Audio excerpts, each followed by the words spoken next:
আচ্ছা, আমরা তাহলে হচ্ছে টপিকে চলে যাচ্ছি। আমরা এখান থেকে যে কোনো একটা টেমপ্লেট ওপেন করতেছি। আমি এখান থেকে হলো আর্কিটেকচারাল ইনসিসি টেমপ্লেট যেটা আছে এটা ওপেন করলাম, ঠিক আছে। তো ওপেন করার পর বলাই হয়েছে যে হচ্ছে আমরা ওপেন করার পর একটু আমরা সময় নিব। এটা একটু লোড নিক, সমস্যা নেই। তো আমরা 30 সেকেন্ড বা 1 মিনিট একটু সফটওয়্যারটাকে সময় দিব যে ওপেন হয়ে আসুক, ঠিক আছে।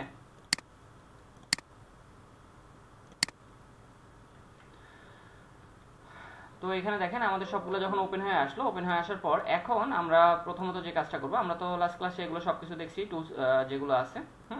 তো এখন আমরা ক্যাট ফাইল কিভাবে ইম্পোর্ট করতে হয় এই বিষয়টা আমরা আজকে দেখব। তো আমরা ক্যাট ফাইল ইম্পোর্ট করার জন্য আমরা এখান থেকে ফাইলে যাব। ফাইল থেকে আমরা চলে যাব হচ্ছে ইম্পোর্ট। হ্যাঁ, ইম্পোর্টে ক্লিক করব। ইম্পোর্টে ক্লিক করার পর আপনার যেখানে আপনার ক্যাট ফাইল থাকবে, হ্যাঁ, লাইক ধরেন একটা হচ্ছে টঙ্গের একটা প্রজেক্ট ছিল, তো আমি এখানে ধরেন এই প্রজেক্টটাকে জাস্ট হচ্ছে ওপেন করতেছি। বা আপনার ধরেন আপনার যদি অন্য কোথাও যদি কোনো প্রজেক্ট থাকে সেখান থেকে আপনি নিয়ে আসতে পারেন, ঠিক আছে। তো আমরা এখান থেকে আমি এটা নিতে পারি, অথবা হচ্ছে দেখা যাচ্ছে আমরা এখান থেকে এটা ধরেন আমি ওপেন করলাম, ঠিক আছে। যে কোনো একটা টেমপ্লেট আপনি ওপেন করেন, কোনো সমস্যা নেই। সরি, যে কোনো ক্যাট ফাইল আপনার যেটা কি কাজের। তো এখন এই যে ক্যাট ফাইলটা যখন আমরা যখন ওপেন করলাম, ওপেন করার পর দেখা যাচ্ছে যে আমাদের এখানে বিভিন্ন ইয়ে আছে। হ্যাঁ, আমাদের রুম আছে, কোনটা কোন রুমে এখানে কিন্তু টেক্সটগুলো কিন্তু আপনি কিন্তু দেখতে পারবেন না। তো টেক্সটের হেল্প নিতে গেলে অবশ্যই আপনাকে হচ্ছে ক্যাট ফাইলটা যেটা আছে, আমাদের ক্যাট ফাইলটা আমাদের ওপেন করতে হবে। হ্যাঁ, অটোক্যাডে আমাদের ক্যাট ফাইলটা ওপেন করতে হবে। তো আমি এখান থেকে এটাকে মিনিমাইজ করলাম। তো এখানে দেখেন এটা হচ্ছে লোড নিচ্ছে, আমরা একটু ওয়েট করি। তো লোড নিয়ে আসার পর আমাদের প্রথম যে কাজটা সেটা হচ্ছে দেখেন এখানে আমাদের প্রথমত আছে কি মাস্টার বেড 2 আছে, দেন হচ্ছে এখানে দেখেন লিভিং এরিয়া আছে, দেন হচ্ছে আমাদের হচ্ছে মাস্টার বেড 1 আছে। হ্যাঁ, এখান থেকে ডাইনিং এরিয়া আছে, সরি, হ্যাঁ, ড্রয়িং এরিয়া আছে, ডাইনিং এরিয়া আছে। হ্যাঁ, তো এইখানে যেভাবে যেগুলো দেওয়া আছে, এক কথায় টেক্সটগুলো ছাড়া আপনার যা যাবতীয় জিনিস আছে, হ্যাঁ, এখানে দেখেন আমাদের পিকচার যেগুলো আছে, হ্যাঁ, বা ফার্নিচার যেগুলো আছে, এগুলাও কিন্তু আমাদের এখানে ইম্পোর্ট হয়ে আসছে। তো আমরা এখন ক্যাট ফাইলটা ইম্পোর্ট করতে পারবো, এনি ক্যাট ফাইল। কিন্তু আমরা ক্যাট ফাইল ইম্পোর্ট করার পর আমাদের কয়েকটা ভাবে আমরা ওয়ালগুলো দাঁড় করাতে পারি বা কাজ করতে পারি। তো ফার্স্ট অফ অল আমরা একটা দেখি। ধরেন আমি এইখান থেকে একটা রেক্ট্যাঙ্গেল নিচ্ছি। প্রথমত আমাদের এইটা কি, এইখানে আমাদের কি এই যে ওয়াল যেগুলো আছে, ওয়ালগুলোকে কি করব, আমরা রেক্ট্যাঙ্গেলের আওতায় নিয়ে আসবো, ঠিক আছে। আমরা এই রেক্ট্যাঙ্গেলের আওতায় আমরা এখানে ডাবল মানে ক্লিক করে করে আমরা এগুলাকে কি নিয়ে আসতেছি এখান থেকে। আবার এইখান থেকে এতটুকু নিচ্ছি, ঠিক আছে। দেন এই পয়েন্ট থেকে একদম এই দিকে আমরা যাচ্ছি। আমি একটা রুম জাস্ট হচ্ছে আমাদের রেক্ট্যাঙ্গেলের আওতায় আমরা নিয়ে আসবো, একটা রুম, আমি বেশি নিব না।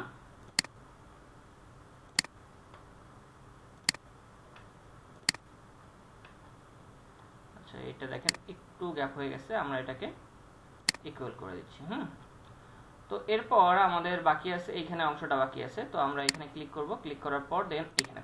তো আমাদের দেখেন পুরো রুমটা আমরা যখন আয়ত্তে নিয়ে আসলাম, আমরা এইভাবে হচ্ছে রেক্ট্যাঙ্গেল সিলেকশনের মাধ্যমে কি আমি কি করলাম, জাস্ট এই অংশটুকু সিলেক্ট করলাম। আমার 2D সিলেক্ট হয়েছে, হয় নাই। আমি যদি এই দিক থেকে যদি সিলেক্ট করতাম তাহলে আমার 2D থেকে শুরু করে সবকিছু সিলেক্ট হতো। তো আমি এখানে রেক্ট্যাঙ্গেলের আওতায় জাস্ট হচ্ছে এই অংশটাকে সিলেক্ট করে রাইট ক্লিক করে মেক গ্রুপ, গ্রুপের ভিতরে যাচ্ছি। এইচ প্রেস করে আমি এখানে কি করলাম, হাইড করলাম। এইচ কিভাবে সেটআপ করতে হয় এগুলো তো অলরেডি দেখানো হয়েছে, হাইড এন্ড শো কিভাবে সেটআপ করতে হয়। আমি এখন হচ্ছে এইচ প্রেস করে এগুলাকে দেন হচ্ছে হাইড করে দেওয়ার পর ই প্রেস করে ইরেজার দিয়ে আমি কি করতেছি, এখানে ইরেজ করতেছি। এখানেও দেখেন আমাদের কি আছে, অপশন আছে। মানে এক কথায় এই যে ডিভাইডেড যে লাইনগুলো আছে, এই লাইনগুলো আমরা একটাও রাখবো না, এগুলাকে নিট অ্যান্ড ক্লিন করলাম।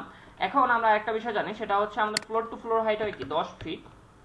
তো আমি এখান থেকে 10 ফিট ইন্টার দিচ্ছি, 10 ফিট ইন্টার দিয়ে আমরা এটাকে কি করলাম, পুশপুলের মাধ্যমে দাঁড় করে দিলাম। আবার এখানে যদি ডাবল ক্লিক করে আমাদের কি পুশপুলের মাধ্যমে এটা দাঁড় হয়ে যাচ্ছে। তো এখন ওয়াল তো সবাই ক্রিয়েট করতে পারে, কিন্তু আমাদের উইন্ডোর ক্ষেত্রে আমরা কয়েকটা ভাবে মানে কয়েকটা টাইপে আমরা উইন্ডো ক্রিয়েট করতে পারি। প্রথমত এখানে দেখেন, প্রথমত আমাদের এখানে কি আছে, এটা একটা হচ্ছে হাই উইন্ডো। এটা একটা হাই উইন্ডো বা স্লাইডিং ডোর। তো আমরা এখান থেকে হচ্ছে ডাবল ক্লিক করে এর ভিতরে আমরা যেতে পারি। গিয়ে আমরা এখন যে কাজটা করব, আমরা উপরের লাইনটা বা নিচের লাইনটাকে যে কোনো একটাকে আপনি এখানে এম প্রেস করে কন্ট্রোল প্রেস করে, দেখেন আমি এই লাইনটাকে কপি করে ব্লু অ্যাক্সিস বরাবর নিচের দিকে নামাচ্ছি। কত, 3 ফিট। মানে আমাদের কি টোটাল ছিল কত, 10 ফিট না। আমি যদি 10 ফিট থেকে যদি 3 ফিট যদি আমি যদি ডাউন করি, এখানে দেখেন তো 10 ফিট থেকে যদি 3 ফিট ডাউন করে এখানে কি 7 ফিট দেখাচ্ছে, ঠিক আছে। তো এখন আমি এই ভদ্রলোককে সিলেক্ট করে মানে পুশপুলের মাধ্যমে আমি এখানে এটাকে অ্যাসাইন মানে হচ্ছে এটার সঙ্গে যুক্ত করে দিলাম, ঠিক আছে। দেওয়ার পর এখন দেখেন আমাদের এটা কি, এটা আমাদের কি মিলে গেল এই দিক থেকে। এটা আমাদের মিলে গেছে। আবার এইখানে আবার আমাদের নতুন করে আমাদের কি করতে হবে, এই লাইনটাকে সিলেক্ট এম প্রেস করে কন্ট্রোল প্রেস করে আমরা এটাকে কি করব, 3 ফিট ডাউন করে দিচ্ছি, দেওয়ার পর পুশ পুলের মাধ্যমে এটাকে আমরা কি করলাম এর সঙ্গে অ্যাসাইন করে দিচ্ছি। তো এটা গেল একটা ওয়ে। আবার এই দিকে দেখেন তো আমাদের কি ডোর আছে না, তো ডোরের ক্ষেত্রে আমাদের এইখানে এই অংশটাও কি আমাদের কি ডিজাইন মানে রেক্ট্যাঙ্গেলের আওতায় নিয়ে আসতে হবে না। তো আমি এইখানে এটাকে হচ্ছে আর প্রেস করে রেক্ট্যাঙ্গেল করে নিচ্ছি। নেওয়ার পর পুশ পুলের মাধ্যমে আমরা এটার হচ্ছে হাইটটা আমরা 10 ফিট দিতে পারি টাইপ করে, অথবা আমরা এখান থেকে কি করতে পারি ইন পয়েন্টটা আমি দিচ্ছি বা এর হচ্ছে অন এডসে ক্লিক করেন, দেখেন এটা মিলে যাচ্ছে। ঠিক আছে, তো আমি এখন হচ্ছে ই প্রেস করে এখান থেকে এগুলাকে সবগুলাকে ইরেজ করে দিচ্ছি। দেওয়ার পর আমাদের এই দেখেন এইখানে কি আছে, এখানে ডোরটা আছে, তো ডোরের এখানে আমি এখন যে কাজটা করবো এই লাইনটাকে স্ট্রেটলি 7 ফিট ইন্টার দেওয়ার পর এই দিকে যাচ্ছি 5 ইঞ্চি, দেন এইদিকে আমরা কি করলাম, দেন এইদিকে আমরা এটাকে কি করলাম আমরা লাইনটা নিয়ে নিলাম। তো এখন আমি এই ভদ্রলোককে সিলেক্ট করে আমরা এইভাবে দিতে পারি, অথবা আমি এইখান থেকে এই যে আমাদের অংশ কি উপরের অংশটুকুই তো আমাদের দরকার নাকি, তো আমরা এটাকে পুশ পুলের মাধ্যমে এইভাবে কি করলাম অ্যাসাইন করে দিলাম। এটা গেল একটা ওয়ে। আমাদের হচ্ছে উইন্ডোর যে হচ্ছে লিন্টেল লেভেলগুলো এইভাবে আমরা ক্রিয়েট করতে পারি। আবার সিল লেভেল যদি আমরা যদি এখানে যদি ক্রিয়েট করতে চাই, দেখেন এই লাইনটাকে সিলেক্ট করব, করার পর এম প্রেস কন্ট্রোল প্রেস, এটাকে হচ্ছে আবার 30 ইঞ্চি ইন্টার দেওয়ার পর পুশ পুলের মাধ্যমে আমরা কি করতে পারি এইখানে এসে এর সঙ্গে কি করতে অনার্সে ক্লিক করলাম। এইভাবে আমরা হচ্ছে ম্যানুয়ালভাবে সবগুলাই করতে পারি, অথবা আরও কয়েকটা আমরা টেকনিক অবলম্বন করতে পারি, সেটা দেখেন দেখাচ্ছি আমি। কন্ট্রোল জেড করতেছি, আন্ডু হচ্ছে। আচ্ছা, তো এখান থেকে আরেকটা টেকনিক আমরা অবলম্বন করতে পারি, সেটা হচ্ছে দেখেন আমি গ্রুপের বাহিরে, এটা একটা গ্রুপের ভিতরে আছে, আমি কিন্তু গ্রুপের বাহিরে আছি। ঠিক আছে, তো আমি আর প্রেস করে এখান থেকে একটা লাইন নিচ্ছি, রেক্ট্যাঙ্গেল একটা নিচ্ছি। দেখেন তো আমরা এখান থেকে রেক্ট্যাঙ্গেল একটা ডিজাইন করে, আচ্ছা সরি কন্ট্রোল জেড, এখান থেকে আসতেছিল না, আমরা এই পয়েন্ট থেকে নিচ্ছি। ঠিক আছে, নেওয়ার পর এতটুকু আমরা কি করলাম একটা রেক্ট্যাঙ্গেল নিলাম, এটাকে মেক গ্রুপ। হ্যাঁ, গ্রুপ করার পর এটার হাইটটা আমরা দিচ্ছি কি 3 ফিট হাইট দিচ্ছি, মানে এই ভদ্রলোককে আমি সরাসরি উপরে আমি এটাকে নিব। দেখেন তো আমি এটাকে সরাসরি এমপ্রেস করে আমি এটাকে উপরে দিলাম। এখন এইটাই আমি চাইলে এর ধরেন নিচের মধ্যে আমাদের যদি কি সিল লেভেলও যদি থাকে কোনো, আমি এখানে দেখেন দেখাচ্ছি, আমি এই দিক থেকে নিলে ঝামেলা হচ্ছে, তো আমরা এই দিক থেকে নিচ্ছি। ঠিক আছে, এই দিক থেকে নিচ্ছি। ধরেন এখানে সিল লেভেল আমাদের দরকার আছে, আমরা এখান থেকে সিল লেভেলটাও আমরা নিব। তো এখানে আমি এখান থেকে এটাকে মেক গ্রুপ, গ্রুপের ভিতরে যাচ্ছি, হাইটটা দিচ্ছি কি 30 ইঞ্চি। ঠিক আছে, তো এই দুইটাকে আমরা সিলেক্ট করে এখন আমরা এম প্রেস করে কন্ট্রোল প্রেস করে জাস্ট আমরা এইখানে দেখেন আমরা এখানে কি কপি করে পেস্ট করে দিলাম, দেওয়ার পর এস প্রেস করে এখানে স্কেল করে দিলাম, দেওয়ার পর আবার এই যে দেখেন এই মিডল পয়েন্ট ধরে আমরা এখানে কি করলাম অ্যালাইন করে দিলাম। এটা একটা সহজ একটা ওয়ে। আবার এখান থেকে এম প্রেস করে কন্ট্রোল প্রেস করে আমরা এইখানে আবার এস প্রেস করে এখানে কি করলাম স্কেল করে দিচ্ছি, দেওয়ার পর এইখানে কি করলাম অ্যালাইন করে দিলাম। ঠিক আছে, তো আবার এইখান থেকে এটাকে ধরেন আপনার যে অংশটুকু দরকার আমরা এখান থেকে কি করতে পারি অ্যালাইন করে দিতে পারি। বিষয় ক্লিয়ার? যে বারান্দার রেলিং বা এই যে এখানে সানসেট যেটা আছে এগুলো আপনি কিভাবে দেবেন নাকি কোশ্চেন করলেন না? জি ভাই। তো এখন আপনি এখানে হচ্ছে লাইন কমান্ডটা নেন, নেওয়ার পর এই দিক থেকে আপনি কি 6 ইঞ্চি তো এক্সট্রা নেন নাকি, বা 1 ফিট এক্সট্রা, যেটা ইচ্ছা আপনি নেন, কোনো সমস্যা নেই, নেন তো নাকি। নেওয়ার পর এইখান থেকে আমি আবার 6 ইঞ্চি এক্সট্রা করলাম, নিচের দিকে আবার যাচ্ছি 6 ইঞ্চি, দেন হচ্ছে এখানে। তো পুরো অংশটাকে কি করলাম এখানে দেখেন কি রেক্ট্যাঙ্গেলের আওতায় আসছে, আসে নাই। তো এই যে দেখেন আমি লাইনটা যখন এর সঙ্গে অ্যাটাচ করে দিলাম, এটা দেখেন সিলেক্ট হয়েছে মেক গ্রুপ, গ্রুপের ভিতরে যাচ্ছি, পুশ পুল আপনার কতটুকু দরকার বলেন, দিলাম আনুমানিক। ক্লিয়ার? বুঝতে পারছি? এখন আসেন বারান্দার ক্ষেত্রে। ধরেন বারান্দার মধ্যে আপনার ফল সিলিং দরকার। ফল সিলিং আমরা কিভাবে ডিজাইন করি, আপনার প্রথমত ফল সিলিংটা আমরা ডিজাইন করি বারান্দার সাপেক্ষে না। আমি এখান থেকে লাইন নিয়ে এখানে কি করতেছি এর রেফারেন্স অনুসারে ড্র করতেছি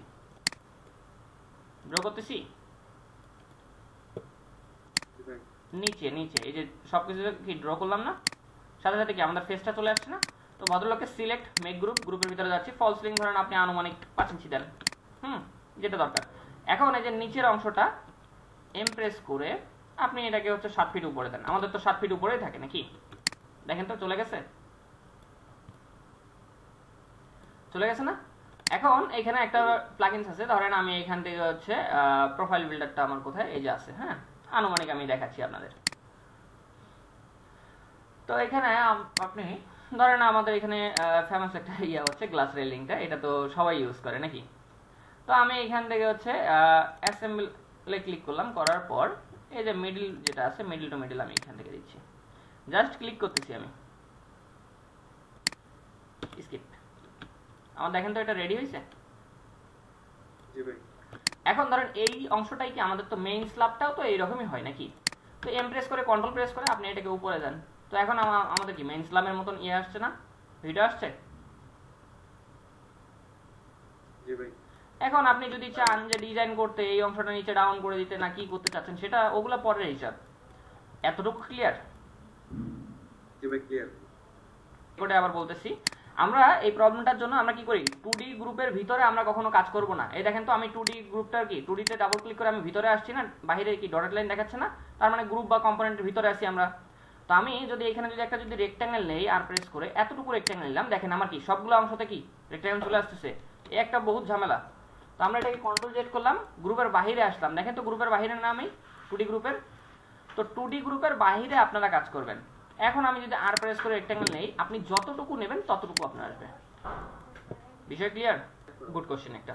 আমার এখানে দেখেন, এখানে কি ফিগার আছে, এখানে আমার কি ফার্নিচার লেআউট আছে, এখানে আবার শুধু 2Dটা আছে, আবার এখানে সিলিং লেআউটটা আছে। আপনার তো এত কিছু দরকার নাই, আপনার জাস্ট হচ্ছে এইটা হলেই তো এন, আপনার কি শুধু 2Dটা আমার দরকার নাই, ফার্নিচার লেআউটটাও তো আমার তো কোনো প্রয়োজন নেই। ধরেন আমি এটার গ্রুপটার ভিতরে যাচ্ছি, যাওয়ার পর সিলিং লেআউট আমার দরকার আছে নাই, সিলেক্ট করে ডিলিট করে দিলাম। মানে গ্রুপের ভিতরে গিয়ে দেখেন 2D গ্রুপের ভিতরে যাচ্ছি, যাওয়ার পর আমি রেক্ট্যাঙ্গেল সিলেকশনের মাধ্যমে এই অংশটাকে সিলেক্ট করলাম, ডিলিট করলাম। আবার এই দেখেন রেক্ট্যাঙ্গেল সিলেকশনের মাধ্যমে এই অংশটাকে সিলেক্ট করলাম, ডিলিট করলাম। বিষয় ক্লিয়ার? আচ্ছা, আমি আরেকবার রিপিট করতেছি বিষয়টা। আপনার 2D এর মধ্যে অনেকগুলো ফাইল আসতে পারে, এখানে আমাদের কি 4টা ফাইল ছিল না, এখন 3টা নাকি, আমি আরো একটা কন্ট্রোল জেড করে নিয়ে আসলাম। এখন যে কাজটা করবেন, আমরা তো এই যে এটা 2D একটা গ্রুপ বা কম্পোনেন্টে আছে নাকি, এটার ভিতরে যখন ডাবল ক্লিক করে এন্ট্রি করতেছি, আমার সাইড দিয়ে কি ডটেড লাইন দেখাচ্ছে। তো এখন আমি এই যে রেক্ট্যাঙ্গেল সিলেকশনের কথা বলছিলাম না, যে হচ্ছে আপনি উপর থেকে এই যখন রেক্ট্যাঙ্গেলটা নেবেন, মাউস সিলেক্টরটা চেপে ধরে মানে নিচের দিকে যখন নিয়ে আসবেন, এই রেক্ট্যাঙ্গেল বক্সের ভিতরে যে অংশটুকু আসবে ওই অংশটুকু সিলেক্ট হবে, তাছাড়া কি সিলেক্ট হবে? হবে না। আবার আপনি যদি এটার ভিতরে যান, গিয়ে এইভাবে সিলেক্ট করেন, তো আপনার কি হবে, আপনার এই লাইনটা যত দূর পর্যন্ত গেছে, মানে জাস্ট টাচ করলেই কি হয়, সিলেক্ট হয়। তো আমি এইভাবে কখনো এইটা দিয়ে আমি কখনো সিলেক্ট করি না, আমি বেসিক্যালি রেক্ট্যাঙ্গেল সিলেকশনের মাধ্যমে আমার অংশগুলোকে সিলেক্ট করি, ডিলিট করে দিই। ঠিক আছে? আবার এই দিক থেকে আমার এই অংশটাকে কি করলাম, রেক্ট্যাঙ্গেল সিলেকশনের মাধ্যমে সিলেক্ট করে ডিলিট করে দিলাম। এখন আমার কি এই 2Dটা দেখেন তো জাস্ট ছোট হয়ে আসছে না, আমার কি আউটার লাইনটা বোঝা যাচ্ছে। তো এখন এম প্রেস করে এই ভদ্রলোককে আমি আমার অ্যাক্সেসের একদম হচ্ছে 0 পয়েন্টে নিয়ে আসলাম। বিষয় ক্লিয়ার এখন? কারণ অ্যাক্সেসের 0 পয়েন্টে থাকলে আমার খুঁজে পেতে সুবিধা হয়। ঠিক আছে? এই দেখেন এখানে আমাদের হচ্ছে চলে গেছে, তো এখানে দেখেন আমরা কত সহজে অ্যাক্সেসের গোড়ায় আসছি। কিন্তু আপনার এটা ধরেন আছে কি কোথায়, এই দিকে আছে, ও কোথায় আছে না আছে এইভাবে খুঁজতে খুঁজতে জীবন যাবে। বিষয় ক্লিয়ার? এখন আপনি এটা বারান্দা, ধরেন এইখানে একটা কলাম আছে, এখানে আমাদের ক্যান্টিলিভার বিম, বাইরে একটু ঝুলন্ত বিম আছে নাকি। তো আমরা এইখান থেকে যে কাজটা করব, ধরেন আমি এইখান থেকে আপনার 2D তে কি আছে, আমি এখান থেকে রেক্ট্যাঙ্গেলটা সিলেক্ট করে আমি কি করতেছি, ক্যান্টিলিভার বিম আপনার এতটুকু এরকম না, এরকম আছে বর্ধিত নাকি, দেখা যাচ্ছে। তো আপনি এই অংশটাকে সিলেক্ট করে মেক গ্রুপ, গ্রুপের ভিতরে যান, যাওয়ার পর পুশ পুলের মাধ্যমে হাইটটা কতটুকু আছে, ধরেন 10 ইঞ্চি আছে নাকি, সিলেক্ট এম প্রেস করে আপনি এটাকে কি করেন, উপরে যতটুকু উপরে দেওয়া উচিত, ধরেন আপনার 10 ফিট উপরে যায় না, তো 10 ফিট উপরে এইভাবে দিয়ে দিলাম। আর যদি এখানে না পান, ধরেন আপনার কি ফ্লোর প্ল্যানটা এইখানে মানে মডেল আমাদের এখানে আছে না, তো ধরেন আমি এই ভদ্রলোককে সিলেক্ট করলাম, আমাদের কি আছে, আমরা এটাকে কন্ট্রোল জেড, এইখানে আমাদের দেখেন এই ভদ্রলোক কোথায় আছে, এখানে। তো আমাদের ইন পয়েন্ট হচ্ছে এইটা, যে কোনো একটা পয়েন্টের সাপেক্ষে আমি এই ভদ্রলোককে সিলেক্ট করলাম, করার পর আমার এই যে দেখেন এইখানে ইন পয়েন্ট কি এটা না, তো ভদ্রলোককে ধরে এখন যদি আমি এই পয়েন্টটা ধরে আমি যদি উপরে দেই 10 ফিট উপরে, হয়ে গেছে। বিষয় ক্লিয়ার?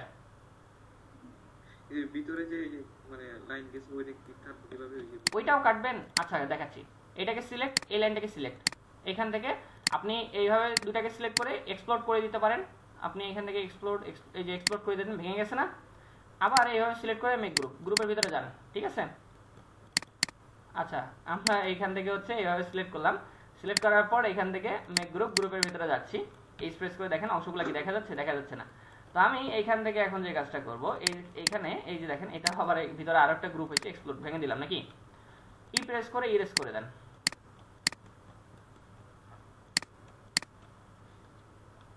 এই যে এটা আলাদা একটা গ্রুপে আছে, তো এই জন্য একটু সমস্যা হয়ে গেছে। ঠিক আছে, আবার দেখা যাচ্ছে যদি আপনার যদি এইখানে যদি প্রবলেম হয়, তো আপনি জাস্ট একটা লাইন আপনি এখান থেকে টাচ করেন, দেখবেন আপনার কি অংশগুলো চলে আসবে।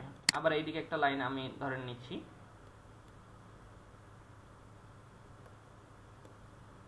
এভাবে যদি না পাই আমরা, তাহলে একটা আমরা রেক্ট্যাঙ্গেল নিচ্ছি এখান থেকে, পাইছি। আবার নিচের দিকে ধরেন আপনার যে অংশটুকু দরকার আপনি এইভাবে নিতে পারেন। বিষয় ক্লিয়ার? তো আমরা এইভাবে নিতে পারি, অথবা আমি এখান থেকে কন্ট্রোল জেড করি। আমাদের এখানে স্কেচআপের ডিফল্ট টুলস রয়েছে আরো কয়েকটা, আমরা যদি দেখি কন্ট্রোল ওয়াই, এটা একটা গ্রুপ, এটা একটা গ্রুপ না। এখানে স্কেচআপের ডিফল্ট টুলস রয়েছে, সেটা হচ্ছে আমাদের সলিড টুল আছে। তো সলিড টুলে দেখেন ইউনিয়ন আছে না, আমাদের এই কোথায় গেছে, এই যে ইউনিয়ন। হ্যাঁ, এই দুইটা গ্রুপকে সিলেক্ট করলাম, সিলেক্ট করে ইউনিয়নে ক্লিক করলাম, দেখেন তো অ্যাটাচ হয়ে গেছে। ক্লিয়ার? আবার এই গ্রুপটাকে সিলেক্ট করে দেখেন আমি এখান থেকে ইউনিয়নে ক্লিক করলাম, দেখেন তো অ্যাটাচ হয়ে গেছে। আবার ধরেন আপনার কি দরকার, এই ভদ্রলোককে সিলেক্ট করে আপনি ইউনিয়নে ক্লিক করেন, এতগুলো হবে না, কারণটা কি ওইখানে একের অধিক হয়ে গেছে। তো এটাকে সিলেক্ট করব, এটাকে সিলেক্ট করব, এটা আবার কি নিচের দিকে আবার কি ঝামেলা আছে না। তো আমি এই ঝামেলাকে সিলেক্ট করে আমি এখান থেকে ইউনিয়ন করে দিচ্ছি, তাও হচ্ছে না। কারণটা কি, এইদিকে হচ্ছে এই যে দেখেন এটা প্লাস এটা, দেখি হয় কিনা, হচ্ছে না। তো আমরা এটাকে যেটা হবে না, তো সেটা আমরা কি করব, এখান থেকে সিলেক্ট করে কন্ট্রোল এক্স কাট করছি, এই গ্রুপের ভিতরে যাচ্ছি, এডিট পেস্ট ইন প্লেস, মানে সেম জায়গাতে পেস্ট হয়ে গেল। রাইট ক্লিক করে এখান থেকে আমরা এক্সপ্লোর করে দিচ্ছি। এক্সপ্লোর করে দেওয়ার পর এখান থেকে ইরেজ করে দেন। স্কেচআপ হচ্ছে ফ্রি হ্যান্ড সফটওয়্যার, আপনার একভাবে হবে না আরেকভাবে হবে, ট্রাই করেন। সমস্যা আছে? একভাবে হবে না আরেকভাবে হবে। আমার তো এখানে সেটিং বেস না যে সেটিং করে করে ইয়ে করতে হবে আর সেটিং মনে রাখতে হবে, আপনার টেকনিক খাটাইতে হবে। আরেকবার দেখান তো কোনটা? লাস্টে যেটা দেখাই যায়। আচ্ছা, আরেকবার আমি রিপিট করতেছি। আমাদের এইখানে কি আছে অংশটা, এটা কি গ্রুপে বাহিরের দিকে আছে নাকি? তো আমি এই তিনটাকে শিফট চেপে ধরে সিলেক্ট করলাম, কন্ট্রোল এক্স। এখন এই গ্রুপের ভিতরে যাচ্ছি, গ্রুপের ভিতরে আসছি না, দেখেন তো ডট লাইন, মানে এই গ্রুপের আমি ভিতরে না। কন্ট্রোল ভি যদি আমি করি, আমি কি এখানে কি সেম জায়গায় প্লেস করতে পারবো? জি পারবো না, তো সেম জায়গায় পাবো। এই দেখেন আমার কি অ্যাক্সেস কোথায় আর আমার ইয়ে কোথায়, রাখলাম এখানে। এখন আবার ধরে আমাকে এখানে গিয়ে পেস্ট করতে হবে, ঝামেলা, প্রচুর ঝামেলা। তো সেক্ষেত্রে আমরা যে কাজটা করব, দেখেন আমি এখান থেকে আবার কন্ট্রোল জেড, এই যে সিলেক্ট করলাম, সেম জায়গাতে যদি আমি প্লেস করা লাগে কন্ট্রোল এক্স করলাম। গ্রুপের ভিতরে যাচ্ছি, edit paste in place, same জায়গাতে হয়েছে। পেস্ট ইন প্লেস মানে যেখানে কপি করছেন ওইখানেই পেস্ট হবে, সেটা হোক গ্রুপের ভিতরে হোক গ্রুপের বাইরে। তো আমাদের দেখেন তো এটা কি গ্রুপের ভিতরে আছে না, আছে কিনা সেটা বলেন। এটা কি এখন দুটো একটা গ্রুপ হয়ে গেল? হ্যাঁ, একটা গ্রুপ হয়ে গেল। এই যে দেখেন গ্রুপের বাইরে যদি যাই, একটা গ্রুপ। ক্লিয়ার? জি। তাহলে এখন এই গ্রুপের ভিতরে গিয়ে এইগুলা তো এখনো গ্রুপ আছে, মানে গ্রুপের ভিতরে গ্রুপ আছে, তো আমার তো দরকার নাই, আমি এটাকে রাইট ক্লিক করে এক্সপ্লোর করে দেবো, মানে ভেঙে ভেঙে দিলাম। এখন ই প্রেস করে ইরেজ করে দেন। ক্লিয়ার? নিট অ্যান্ড ক্লিন নাকি? আচ্ছা, বেশি কিছু